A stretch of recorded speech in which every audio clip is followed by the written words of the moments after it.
महाभारत की कहानियां आज भी प्रासंगिक हैं। महाभारत में भगवान श्री कृष्ण के द्वारा बोले गए अनमोल वचन आज भी लोगों के जीवन में लागू होते हैं। महाभारत को पंचम वेद कहा जाता है।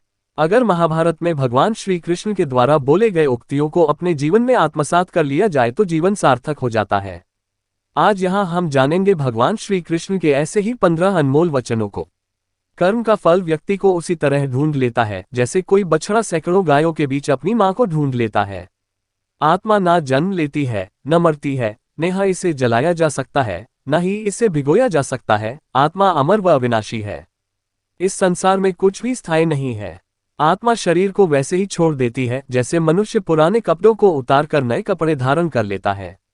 मन शरीर का हिस्सा है। सुख दुख का एहसास करना आत्मा का नहीं शरीर का काम है। मान अपमान लाभ हानि खुश होना दुखी होना सब मन की शरारत है।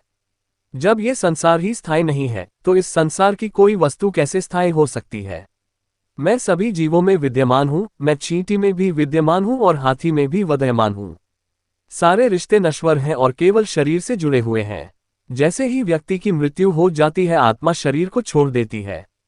आत्मा का शरीर से जुड़े रिश्तों से कोई नाता नहीं रह जाता है। मेरे भी कई जन्म हो चुके हैं, तुम्हारे भी कई जन्म हो चुके हैं।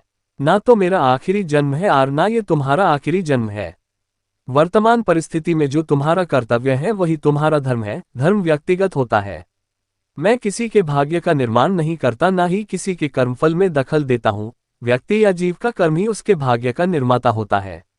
क्रोध इंसान का सबसे बड़ा शत्रु होता है। क्रोध आने पर इंसान की सोचने समझने की शक्ति खत्म हो जाती है। उस व्यक्ति के पतन में ज्यादा समय नहीं लगता। व्यक्ति कर्म करने से कभी छुटकारा नहीं पा सकता है।